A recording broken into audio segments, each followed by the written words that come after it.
I'm Peter McGuinness with Mindtech Global. We're showing our product today, which is a simulator for producing synthetic data sets used in training neural networks. The biggest problem that people find when they get into using CNNs for visual applications is the lack of available data.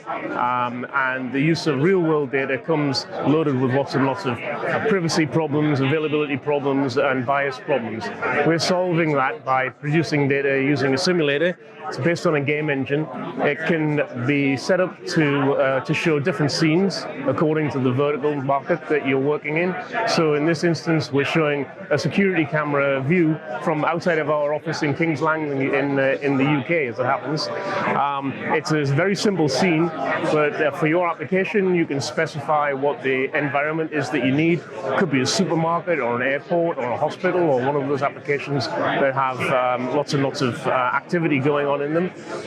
We have the ability to include crowd scenes, crowd behavior, people animations, interactions, and of course vehicles for automotive applications. The annotations that we produce are perfect, pixel perfect.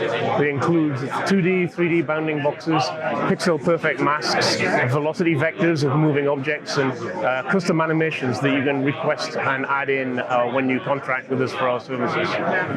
We see this as a product which is enabling the market to really take advantage of AI. The data problem is not going to be solved by the use of real-world data because of simple lack of availability, and we think this is the technique that is absolutely necessary to democratize the use of machine learning across the whole range of verticals that you want to put them to use in.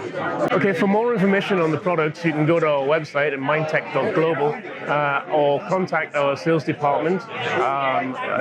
My sales colleague is right here, Noman Hashim, and we're available for licensing of the simulator, which was launched just 2 weeks ago, and we also offer full AI services from provision of data sets through to training of neural networks for end user applications.